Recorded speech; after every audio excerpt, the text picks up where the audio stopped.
Hey folks, welcome back to Let's Play Tales of Vesperia. I'm the MysteriousJG. Now that it doesn't really matter, Yuri's been able to succeed in cooking okonomiyaki. The reason it doesn't matter, we just defeated Duke for the third and final time, and he was the final boss. His third form is an optional final boss form that you can only trigger if you do certain extra stuff in the game to give yourself an extra challenge. Which means that I was a little worried about this, and as it turns out, that was one of the tougher boss fights. It involved spamming quite a few healing items. But I'm quite pleased at how that went. I beat him on the first try on camera. Never fought him off camera.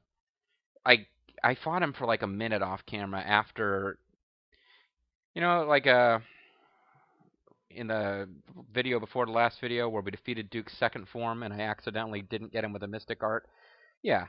After that, I went ahead and fought third form Duke for a minute and was like, why am I doing this? And I just let him kill me as a quick way to get back to a load screen. Oh, and as a point of interest, sort of, and they were never heard from again quote that comes up. I've heard it said by Estelle. Maybe other characters can say it too, and we haven't gotten that many game overs.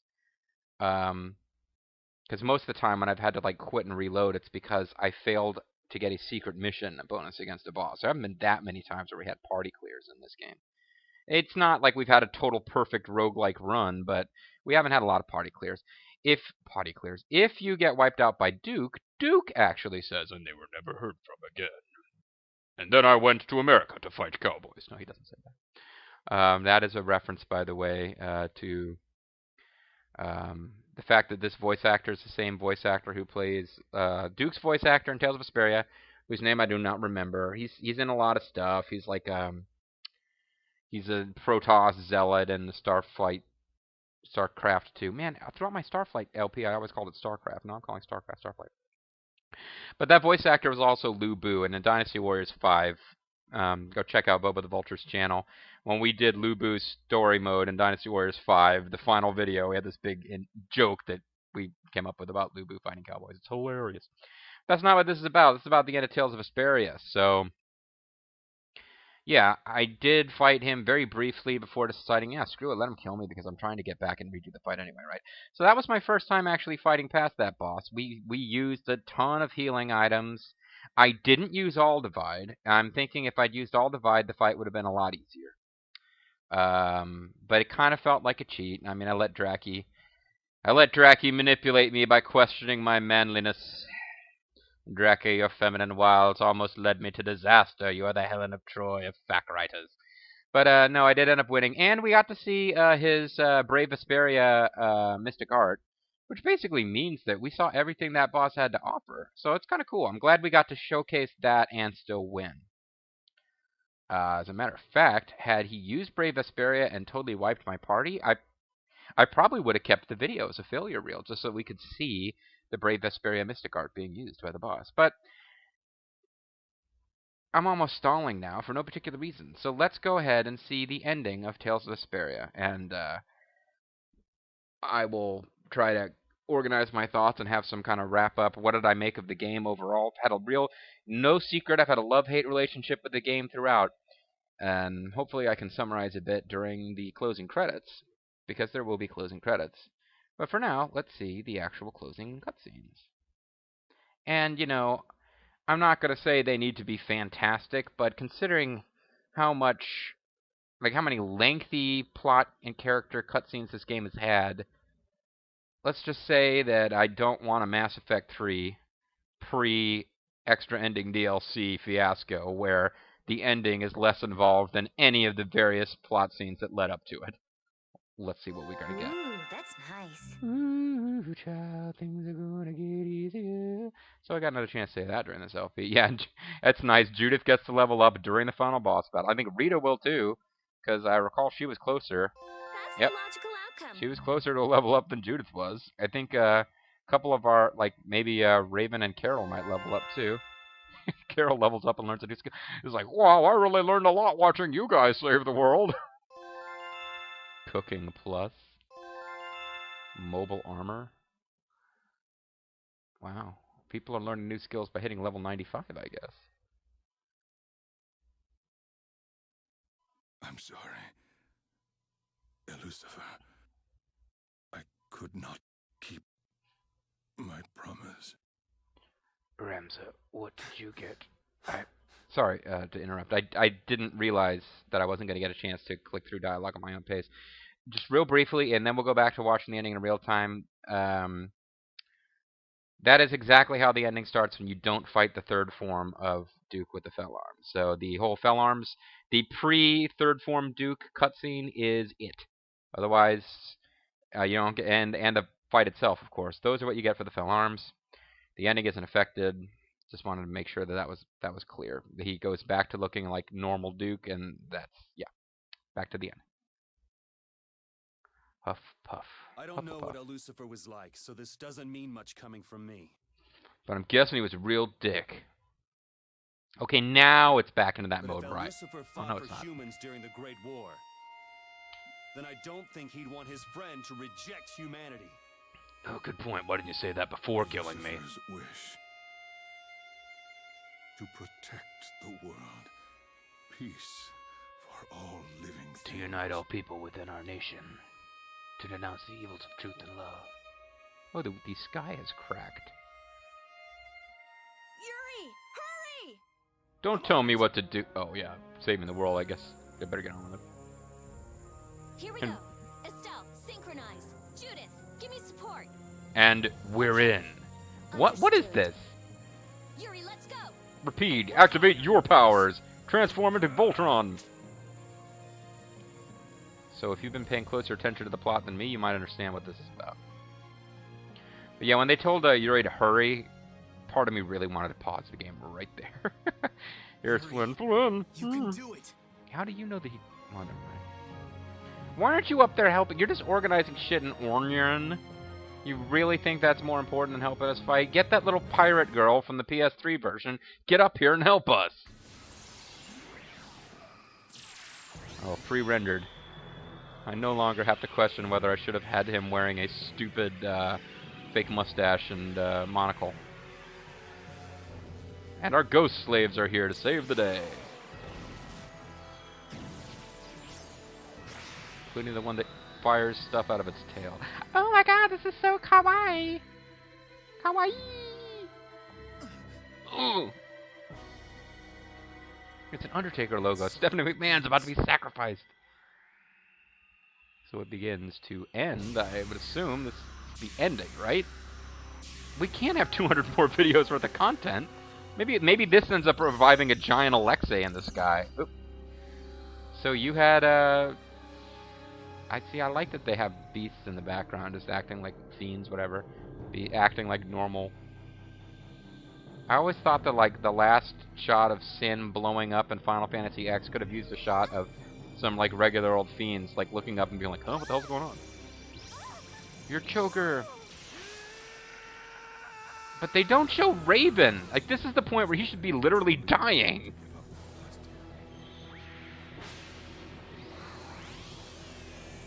Yuna gets all weepy as they're forced to kill the Blastia who've aided her all this time. And we're killing the big giant Cthulhu. Oh, no way. Our plan isn't working. This is bullshit. It's okay. Just a little more. We need George Bailey. But how? There isn't any more.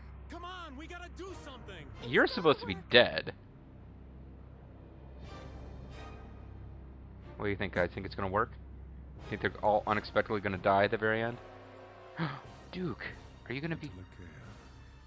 Spirits, human, These things I will destroy. Lucifer. Can this world truly change? Yes, now turn face already. Damn it, come on. Oh, mystical, the power of like dual blade is resonating. Alright, that's a different game. So our ghost slaves are combining with the power of the Blastia, are combining with Moon Crystal power, are combining with Dame Nomos. Oh, give into the passion. Give him the kiss. Suddenly Sodia comes out and pushes Yuri off of the tower that they're on. Rock! Oh, it always takes the form of a blade slicing something. Oh, the Autophagos is going to the far plane.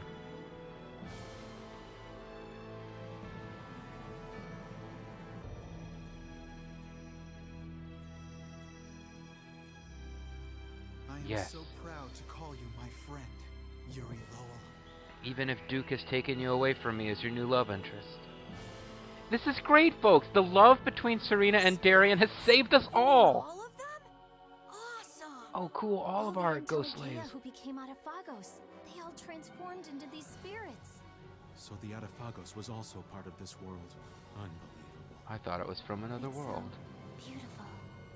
So, what did that part mean? The Adafagos turned on itself at the end? Was this truly the right thing for us to do? Or should we have allowed the I evil don't know. Cthulhu from space We to lost kill all us? the Blastia, and with that, the barriers are gone. But we chose that path, so I guess we gotta live with it. As long as we're still alive, we'll be okay. No! And then Duke kills him. Strong. You have power. Yeah, well, that's because I'm not alone. Come on, bro, let's get that beer we were talking about. And Duke becomes Hey, a playable Duke. character in the post-game. See you around. Sure. Yeah, whatever. I'll be an opponent in 200-man melee, I guess. I don't know.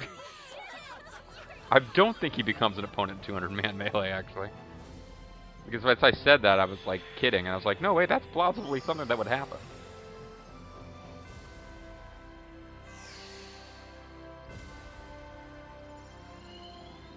Hey, it's like the bad ending for Final Fantasy X-2.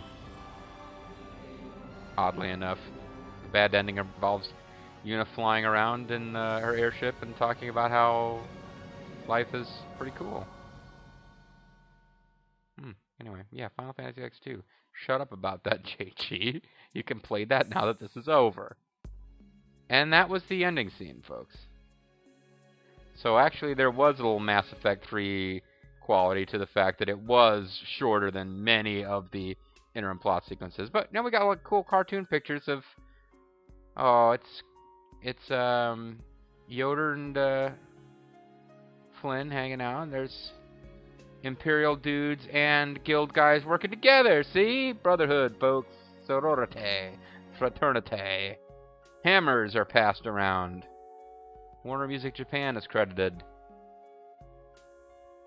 Yuri and the guys from the beginning of the game are finding... Repeat, is it Puppy? Is that a flashback? No, it can't be a flashback. That little kid was there. See? Because they don't have Blastia, so now they need to, like, manually make water pumps work. It all comes back to the Aqua Blastia. Damn it, Jack Source. I was right to check in on the Aqua Blastia. It is the key to the story. Meanwhile, you've got Estelle and Yuri playing Nose Goblin games. So, call me crude, but are these two gonna, like, you know... I was about to use a very crude euphemism, but you know, she is reading to kids because she's decided that since she's not going to rule the Empire, she wants to write fairy tales. That's nice. Although apparently she still rules the Empire because she has an army of knights who follow her around while she reads fairy tales. I was going to say, are they bumping uglies? That's not. I don't need to be that crude. But, see, apparently she has a political role in the Empire, although she doesn't run it. But she gets to, and Rita just, she's a mad scientist now researching something other than Blastia, I suppose. Did Estelle and Yuri end up together in like an adult romantic relationship? I can say that without being crude, right? It's a legitimate question. So here's just, we don't really have an end story for Rita other than like, oh look, isn't it crazy? She's inventing things. She's still a scientist. And she and Estelle are still friends. That's nice. What about Carol? What becomes of Carol? He's putting... Is that the Vesperia logo? He's putting up posters for his new band, Vesperia. He's leading... Is he involved with that adventure? Is there an adventurers guild in this? Ah, you see, he's fighting a dragon, and others are running away because he's not afraid anymore. You see, he did all this growing, and now they find treasures, and he's disappointed because he did all the work of killing the dragon. Are they Vesperia members in the future? I don't know. Meanwhile, ooh, there's people doing bad things, and Raven captures them. Does this mean he's acknowledged that he's actually Schwann? Well, I'll tell you one thing. It establishes Raven isn't dead, so that's nice. Although it would be nicer still if it was explained. It looks like Raven and Carol are going to be kind of representing peace between the Empire and the guilds. That's sweet. Yuri and Estelle continuing to be buddies. Estelle is not ending up, therefore, with Flynn. That's nice. Does Judith get an ending? She still has an airship. That's her ending, basically. So Yuri and Estelle bid a fond farewell to Judith. I guess, if anything, these pictures are establishing that if Yuri ended up with anybody, it was Estelle. Ah, but you see, they're all still friends. Carol's lonely in a swamp, and they find him. And my TV and my Xbox just went dark because I haven't put in an input in long enough. So you see, brave Vesperia will continue to go around fighting dragons.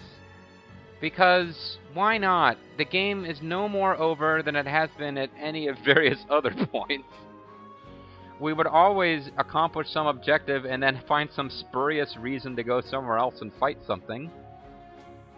And Estelle is chronicling their adventures in an episodic novel. Episodic in that it can be read in any order because there is no coherent story. Repeat is better than Raven at chess. Yuri gets to be all... Oh, he's pondering whether it was right to kill Cumore here, I think. Now he's pondering whether it was right to kill, Rago, I think his name was. I can't believe I remember those characters' names. Now, Repeat is pondering whether it was right not to turn Yuri in for his murders. He is the sinful sidekick. Of course, Carol and Nan was going to end up together. I mean, come on. Repeat continues to be a dog. Aren't you glad you got this running commentary? Yuri dropping in on Flynn, being like, "Hey, Estelle, things aren't working out between Estelle and I. If you want to try to get together with either one of us, that'd be cool." So they get to continue to be friends. That's sweet too, I guess. It's not like that was a question about whether or not that was going to happen, but I mean, as endings go, it's a series of charming, pleasant pictures. Nan is friends with Carol, but she still is in the Hunting Blades. It's nice. She has her own identity. What's-her-face, the head of the Merchants Guild, continues to exist. Sodia continues to yell at people. At least she's not trying to murder Yuri. The character who seemed to be a foil for Rita and we thought was going to be important, he continues to exist, but not to be important. There's... Oh, they're laying out flowers for dead, what's-his-face? And I was right! He was going to turn the world over to the squirrels. Duke, you motherfucker. I did not remember this shot, but yes, Duke was planning to turn the world over to the squirrels and other various fiends, because it's clear that the squirrels will attack you and kill you if you're not high enough level. It's like gone animated again. I look to the west to do battle with cowboys, for they are the ones who ruin things for the Entelekea. Entelekea being my term for Native Americans. Wish I had an airship. That looks pretty sweet. Why is the final shot of the game focusing on me? I was the bad guy. And I wasn't even introduced as the bad guy until the game was 90% over. And that's it. That's the actual end credits. Wow. What do you know?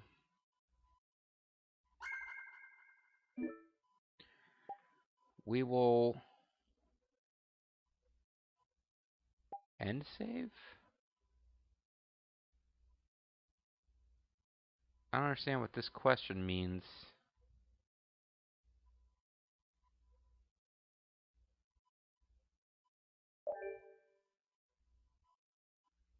I guess I'll save on a different slot.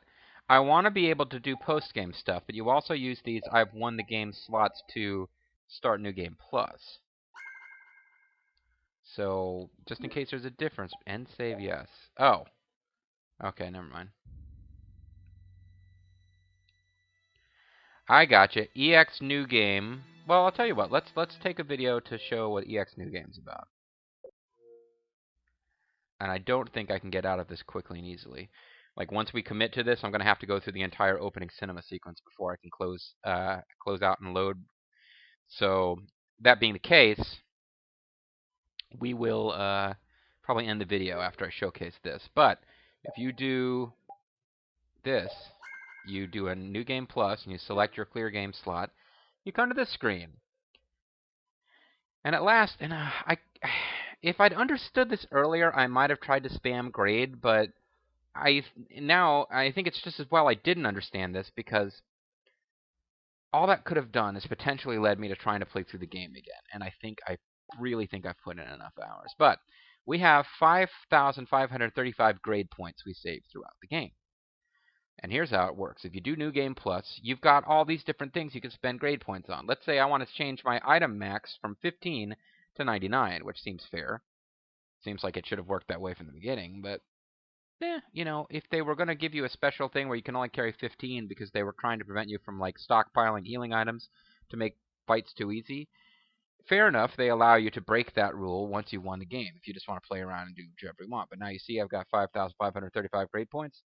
Select that, and it deducts 400. So there you go. I can select from these, and I can only have up to 5,535. Unlock all skits. You can view all skits on the skit player at Namkobanda Isle, located somewhere in this world. That means that at the end of the game, I can unlock all skits. Like when we get to Namkobanda Isle, more than, I'd say about 3/4 of the way through the game or so, we can actually watch all the skits, and we don't have to worry about unlocking them. But that costs 1,000 grade points. Increase item drop rate, 1,000 grade points. Double experience, 1,000 grade points. 10 times experience, 3,000. And that's what everyone has said in the comments and on facts and stuff. If you're playing through and you want to hit the level cap, then you need to pretty much do this. 2 times grade, 3,000 as well. So this is for people who want to do a New Game Plus Plus. If you want to go through the game a 3rd time and have, I guess you could do, like, fair enough, you could do a speed run of the game, and right before you fight Raven at the end, Duke, our old friend Duke, right before you fight Duke at the end, you could there are certain techniques you can do with Rita to spam for grade. You can get 2 times grade. Then you can play through the game and get lots of grade and buy everything. And then you could have a final run through where you do 100% clear. I guess people do that. Skills, SP consumption for using skills reduced to 1. It seems like you don't really need that, I wouldn't think. Set experience value to 1 and increase bonus experience by 5 times. I don't even understand how that works. Unlock battle difficulty unknown. That's your thing where you can make that's the highest difficulty rating that you can have. But you're doing it in New Game Plus where you've got all this extra shit, whatever. You can do half experience. Why you'd want to do that, I don't know.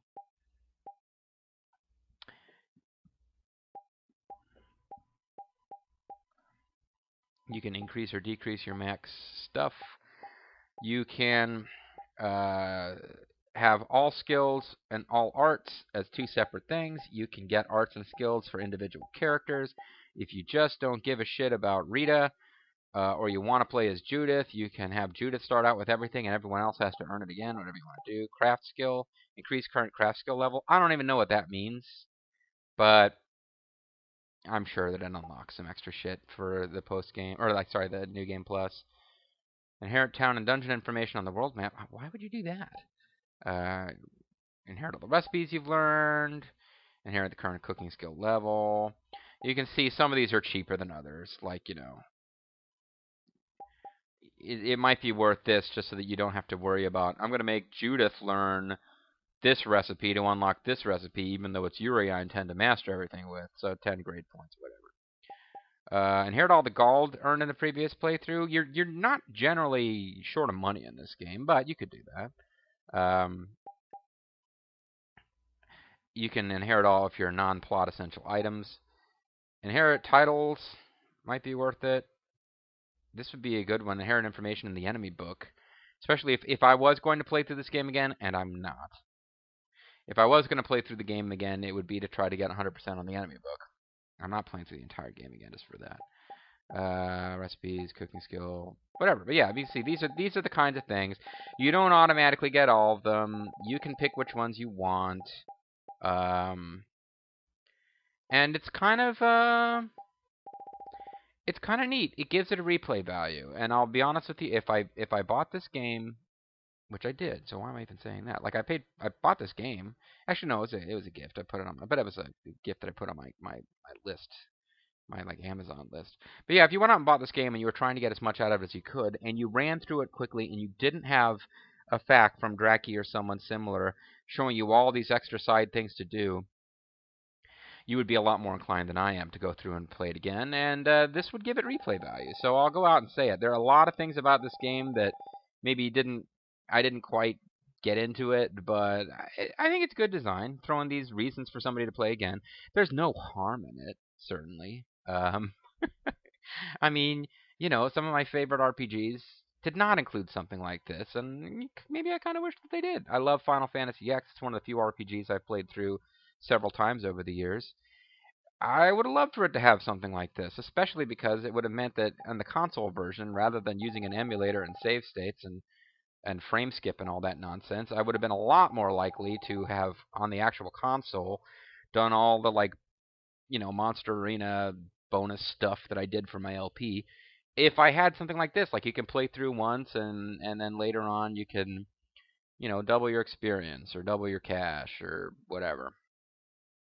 Retain your sphere grid progress from your last game, and you'll power your way through the story with ease, but you'll be in a better shape to do post-game stuff. That would have been fine, and I appreciate the fact that Tales of Vesperia lets you do it. So when I press start at this point, it's going to take me into the opening cinematics, and I can't get out of them until they're done without just backing out and closing the Xbox, or closing the this application in the Xbox. So we're going to call it a video. But that's it. That's the story. That's the end of Tales of Vesperia 2. I meant to have...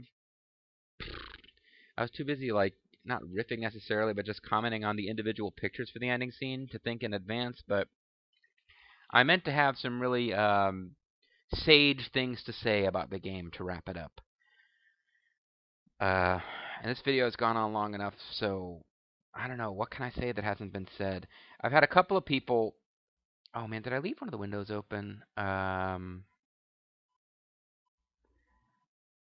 There's a couple of people, in the commentary that I would like to thank, but I didn't prepare in advance, because this is my hobby. This is not a professional thing. So I'm not really all that well prepared, but I'm looking at a comment right now from Lucas2009, who is already familiar with Tales of Vesperia and watched me play through. And although I might be wrong, and so I apologize, I don't think Lucas is one of the people who's following a whole lot of my other stuff.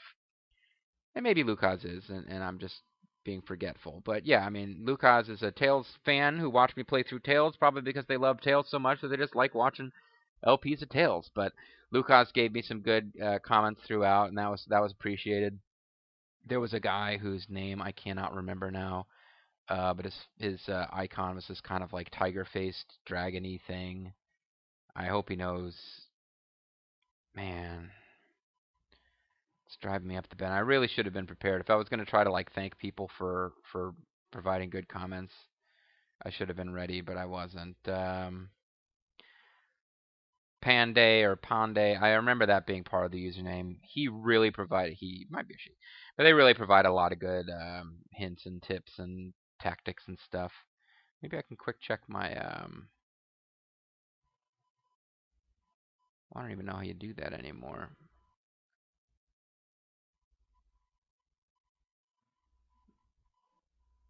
Prof Bropo, I wanted to mention you before I get too far afield here.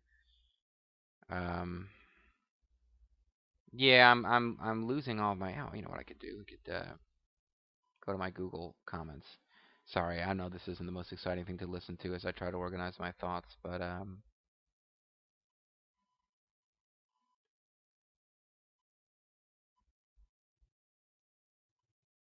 here, Pandey Putu Basudrama. He provided a lot of good hints and tips overall, and seemed to be enjoying the LP. Certainly enough to watch through the whole thing, even though they appeared to be a commentator who knew a lot more about Tales of Vesperia than I did. So that was cool. I appreciate you being here. Prof Bro Pro showed up quite late in the proceedings, or at least I didn't. I apologize. I noticed your comments fairly late on because I think you did some some good old-fashioned binge watching to catch up after missing out for a bit, and that's always cool. Shoot to Maim 88 was always providing good comments, and I remember at least one point I think I misunderstood something Shoot to Maim said and kind of snarked at him, and then when he replied, I was like, "Oh shit, sorry, dude, I didn't mean to be a dick." Zed Power, and Zed Power in particular, and Prof Bro Po was doing this later on too, providing the kind of analysis of what was going on with the story, and like when I would go off on tangents about how maddening some of it was, they would kind of debate back and forth about, well, yeah, I agree with you about this. The tone shifts are just maddening in this game, and it needs to like freaking get a grip and figure out what it's trying to be. And then somebody else will come back and like, yeah. And by the way, Rita's the worst character ever. I'm so sick of that archetype. And then the other one would show up and be like, no, Rita's great, and because of this, this, and this. And they would go back and forth and have like respectful debates, which you don't see that often on YouTube comments. So it's really nice when you do see it. Ultimately, we're debating about something which does not matter. I mean, you're arguing back and forth about fictional characters in an RPG, which in today's day, new games come out so frequently, old games become forgotten so quickly. But still, I see people having respectful discussions about something and having fun. And yeah, as long as I'm just rattling off names, now I'm worried I'll miss somebody important. Akalis, like who in my mind is the ultimate binge watcher. I I think I lost you somewhere along the way, Akalis, but if you're still watching, big ups to you. Hope you enjoyed watching Rapide dominate in the 100-man melee, because I wasn't too sure I was going to do that well with Rapide, but Rapide managed to win so quickly I was able to squeak him into one video with Rita. It was so quick to happen. Old Dragon, of course, watching. Sorry if I seemed too defensive when you corrected my pronunciation of the Norse weapons. Just everybody who watched through, and there's people I'm not mentioning because I'm so used to them being around that it didn't even note how long they were around. So Zerf, and of course somewhere in the background Jack's horse telling Zerf things to tell me, generally about hurrying the fuck up and getting on with the game, that kind of thing. Sorry for the lack of Space Australians in this. But yeah, it was a lot of fun. I hope you guys all enjoyed it. But, my ending thoughts on the game, maybe I should save these for when we do the end of our post-gaming. But, yeah, it was like, I can't say that I felt like it wasn't worth, there's more that I'm forgetting. There's Roffengard, Ryan Applesong, Roffengard. There was, a dude whose name I forgot. It's just, oh Jesus, now I'm back and looking at I'm scrolling through my comment history. Now I'm seeing the guy who spammed me 800 times in a row. So I better, with positive comments, but I don't want to go back into thinking about him.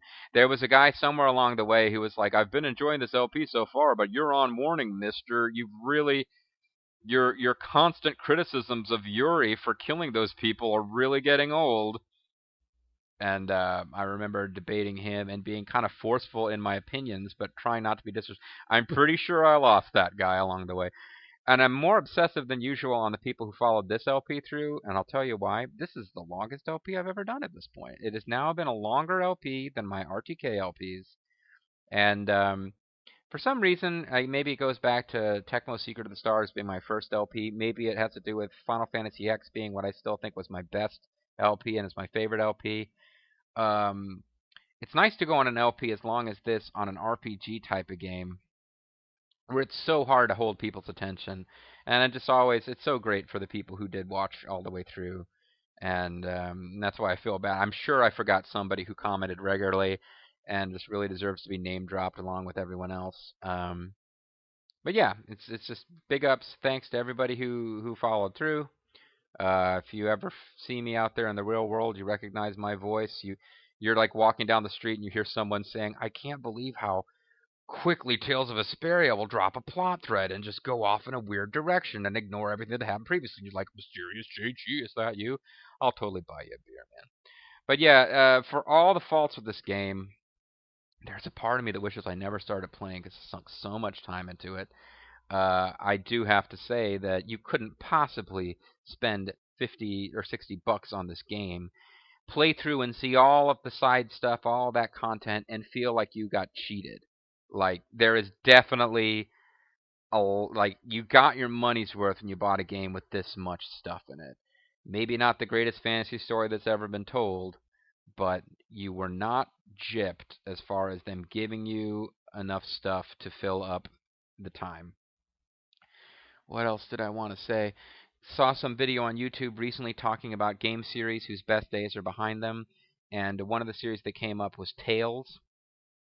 And they said some obvious ones like Sonic needs to stop, and it's like, okay, I don't even play Sonic games, and I've heard people saying that. Metal Gear needs to end now because if Konami keeps doing them without Kojima, I'm like, yeah, fine, whatever. But this one, they came up, and they're like, some past Tales games, like Symphonia and Vesperia, are classics, but some of the newer efforts have just featured characters that are cliche and storylines that don't make sense. And I was like, holy fuck, man.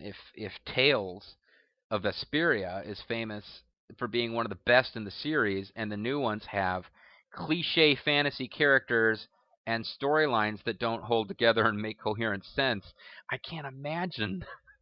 I can't imagine how bad the newer games are, because that's exactly what I thought about Tales of Vesperia, and it's apparently like the best or second best in the bunch.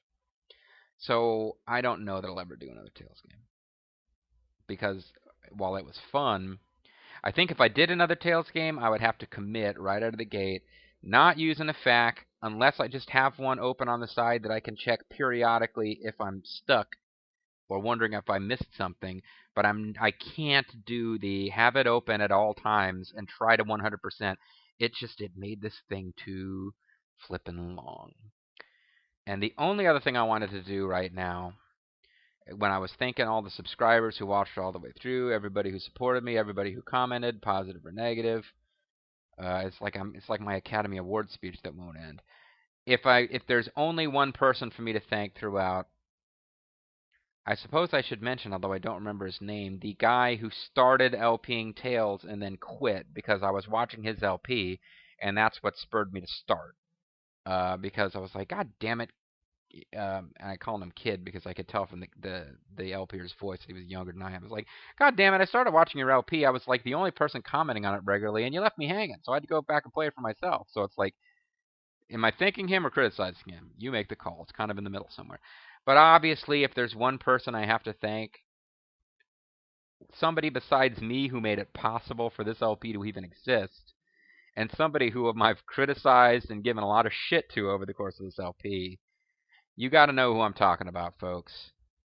Gotta thank Dracky the Dork, because while I just got done saying that doing this with the FAQ open and like getting every last piece of side content I could find, missing out on a few things like, Rita had a costume we didn't get because, you've got to play through the game several times over to get enough damage to unlock it. Estelle had a nurse costume we didn't get. All these are things you can look up on Google for yourself, but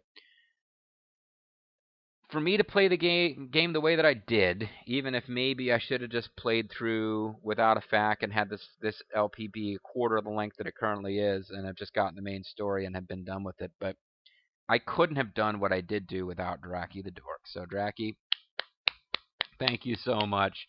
I used your FAQ because it appeared to be the one that was, like, of all the FAQs that were available, it was the one that it just looked like it was the most complete, and it was going to lead you around and make sure you did things at the right time so you didn't miss anything. So I got to give Dracky big ups, because for all the shit that I've given Dracky over the course of this LP, I have to thank her.